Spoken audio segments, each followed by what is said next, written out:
Drogi widzu, ile radości może sprawić Ci posiadanie samochodu? Oceń w skali od 0 do 10. Zapewne im bardziej luksusowe auto, tym wyższa będzie Twoja ocena. Mamy zatem powiązanie pomiędzy wartością samochodu a poczuciem szczęścia. Wszystko w porządku. A teraz oceń, ile przyjemności sprawia Ci podróż własnym samochodem. Uwzględnij oczywiście realne warunki. Nie jedziesz sobie na wycieczkę idealnie pustą drogą w piękny słoneczny dzień, bo takie doświadczenie należy do rzadkości. Jedziesz do pracy, co jakiś czas zatrzymujesz się na światłach, stoisz w korku, czasem musisz pojechać objazdem, odebrać telefon czy zatrąbić na innego kierowcę. Oceń teraz w skali od 0 do 10 samą jazdę samochodem. Zapewne luksusowy samochód nie sprawia, że taka codzienna jazda bardziej Cię uszczęśliwia. Zatem tutaj mamy brak powiązania pomiędzy wartością samochodu a poczuciem szczęścia. Samochód sprawia radość, gdy o nim myślisz, a nie gdy go prowadzisz. Podobna sytuacja odnosi się nie tylko do samochodu. To samo dotyczy wielkiego domu, wakacji na drugi koniec świata czy markowych butów. Wszystko jedno. Myśląc o danym przedmiocie, przeceniamy jego wpływ na nasze życie i szczęście. Koncentrując się na nim, czujemy się uszczęśliwieni, ale w trakcie zwykłego użytkowania zatapiamy się w innych myślach. Wreszcie zauważamy jakieś wady, czasami kolejne obowiązki, które są oczywiste, a jednak wcześniej tak tego nie postrzegaliśmy. Tymczasem poczucie szczęścia znika. Jest jednak pewna klasa dóbr, z których korzystamy zawsze z przyjemnością. To coś, w co angażujesz się całym sercem i wszystkimi zmysłami. To Twoje doznania i przeżycia. Przykładowo rodzinny wyjazd, gra w karty z przyjaciółmi, lektura dobrej książki. Każdy lubi co innego. Najczęściej też przeżycia niewiele kosztują. Przeceniamy poczucie szczęścia wywołane kupowaniem przedmiotów, które w codziennym użytkowaniu wcale aż tak nas nie cieszą, a nie doceniamy poczucia szczęścia wywołanego zdobywanymi doświadczeniami. A więc inwestuj w doznania i przeżycia, zamiast mnożyć przedmioty. Jesteś na pustyni, słońce praży, a Ty ostatnią kroplę wody wypiłeś 2 dni temu. Ile byłbyś w stanie zapłacić za litrową butelkę wody? Zapewne oddałbyś oszczędności swojego życia. Ile teraz zapłaciłbyś za kolejny litr, a potem za następny i jeszcze jeden?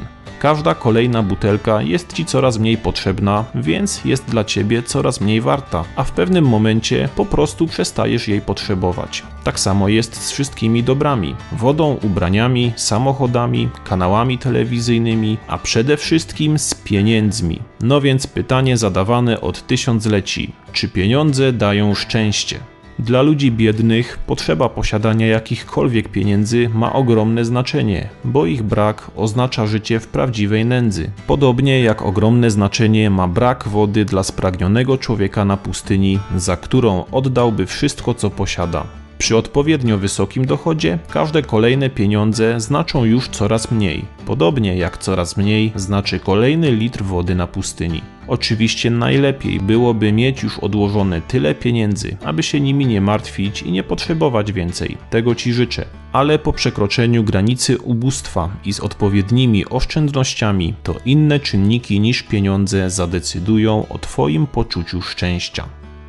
Oceń w skali od 0 do 10, ile przyjemności mogą sprawić Ci poniższe działania. Jedzenie ulubionej czekolady, pomoc staruszce w przejściu przez ruchliwą drogę, oglądanie czegoś ulubionego w telewizji, przykładowo mistrzostw w piłce nożnej, kufel zimnego piwa w upalny dzień, wychowywanie własnych dzieci, urlop w ciepłych krajach i udział w akcji charytatywnej. Oczywiście każdy z Was oceni to inaczej, według siebie. Na ogół jednak większość ludzi najwięcej przyjemności odczuwa podczas jedzenia ulubionych słodyczy, podczas picia ulubionego napoju, podczas urlopu czy oddawaniu się jakiejś rozrywce. Pozostałe działania jak wychowanie dzieci czy pomoc innym ludziom na ogół ocenione będą znacznie niżej. Wszystko ok. Ale teraz oceń w skali od 0 do 10, na ile według Ciebie sensowne są te aktywności. Większość z nas te rzeczy ocenia zupełnie różnie. Wychowanie dzieci, które może być uznane za mało przyjemne zajęcie, prawdopodobnie zostanie ocenione jako bardziej sensowne niż na przykład objadanie się czekoladą. Z innymi rzeczami raczej będzie podobnie. No więc powstaje pytanie, jeśli chcemy być szczęśliwi, to co mamy robić? Rzeczy sensowne czy dające przyjemność? Co roku Hollywood wypuszcza setki filmów, zarabiając na tym miliardy dolarów. Czy da się zrozumieć, dlaczego my, ludzie, chodzimy do kina i na tej podstawie stworzyć przepis na idealny film?